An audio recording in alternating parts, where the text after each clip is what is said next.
Assalamu alaikum wa rahmatullahi wa barakatuh. This is the second video in Chapter 8, Electromagnetic Induction. At the end of this video, you should be able to define the phenomena of electromagnetic induction. First, let's remember the concepts that we have studied in the previous video. 1. The magnetic field created by a rectilinear wire is expressed by B equal 2 times 10 to the power minus 7 multiplied by I over D. 2. The magnetic field created by a solenoid traversed by a current is B equal mu 0 multiplied by N multiplied by I over L. 3. The electromagnetic force is expressed by F vector equal I multiplied by the vector product between L and B. Or the intensity of the force F is equal to the absolute value of IBL sine alpha. 4. The magnetic flux phi of number of turns N is expressed by phi equal NBS cosine the angle between the vector of the magnetic field B and the normal vector of the surface N. Introduction. Did you ever ask yourself any time, how do the following machines work? An electrical generator, a credit debit card readers, an induction stove. All these machines and others work by electromagnetic induction. To understand the electromagnetic induction, we are going to study the following experiments, starting with experiment 1. In this experiment, we are going to use a solenoid, a galvanometer, which measures low intensities of electric current, and a bar magnet. Take a moment to observe the procedure of the experiment.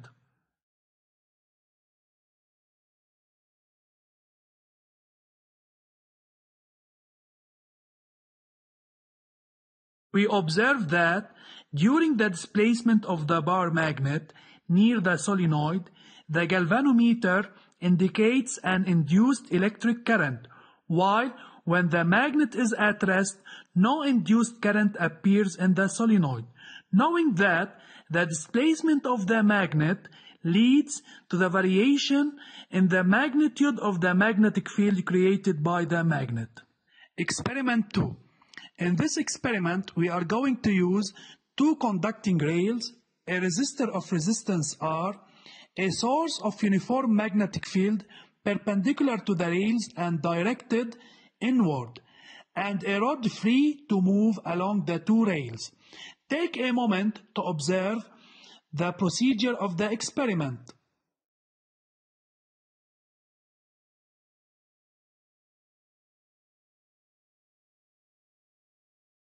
We observe that as the rod is placed along the rails, an induced current appears in the coil, knowing that the displacement of the rod leads to the variation of the surface of the loop. Experiment 3. In this experiment, we are going to use a conducting rectangular coil free to rotate around a horizontal axis, a galvanometer, and a U-shaped magnet. Take a moment to observe the experiment.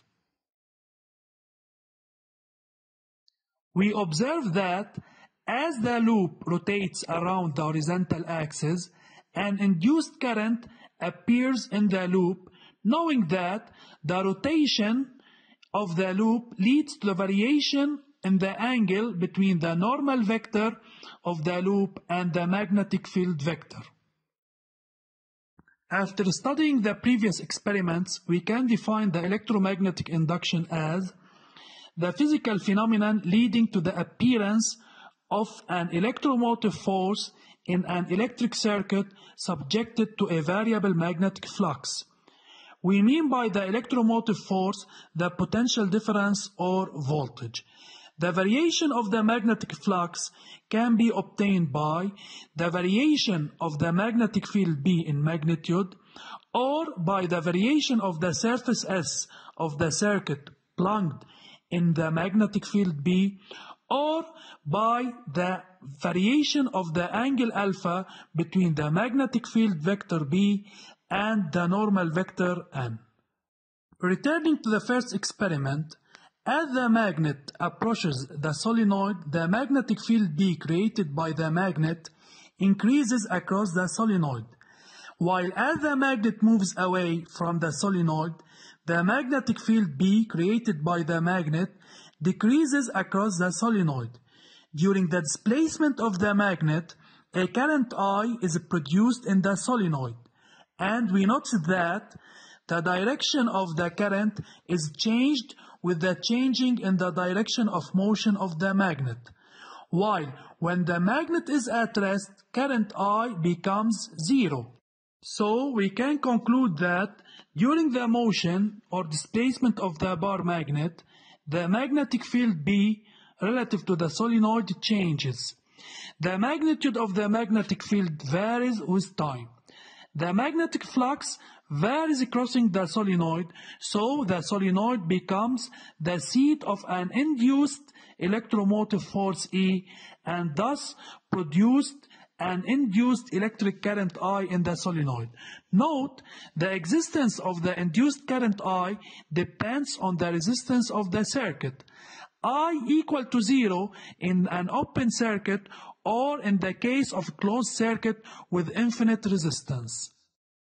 Returning to experiment 2, as the rod CD moves to the left, the surface area increases, while as the rod CD moves to the right, the surface area decreases. During the motion of the rod CD, a current I is produced in the circuit, and we note that the direction of the current is changed with the changing of the direction of motion of the rod CD. And when the rod is at rest, no current is traversed and I is equal to 0. So we can conclude that the motion of the rod varies the surface area S. The coil produces an electric voltage across its terminals. When the rod moves along the rails, the surface area swept by the rod changes, which results in a variation of the magnetic flux through the swept area. The rod becomes the seat of an induced electromotive force E, and an induced electric current I flows in the circuit since it is closed. Returning to experiment 3, as the coil rotates, the magnetic field vector remains constant, while the normal vector N, which is always perpendicular to the surface of the coil, turns with the same rotation of the coil, and therefore the angle alpha between B and N varies, where alpha is between 0 and 2k pi. During the rotation of the coil, a variable induced electromotive force obtained, while when the coil is at rest, the current becomes 0. So we can conclude that the rotation of the coil varies the angle alpha between the uniform magnetic field B and the normal vector N.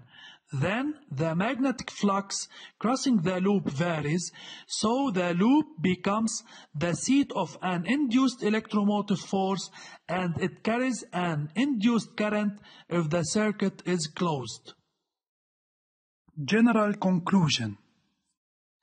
The variation of the magnetic flux leads to electromagnetic induction.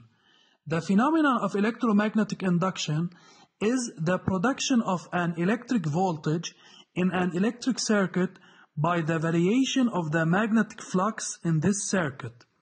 The variation of the magnetic flux in a circuit produces in it an induced electromotive force E, and thus producing an electric current I if the circuit is closed. Summary. 1. Electromagnetic induction is the induction of an electromotive force E in a conductor when it is placed in a variable magnetic flux. 2. The variation of the magnetic flux is obtained either by the variation of B, or by the variation of S, or by the variation of the angle formed between B and N. 3.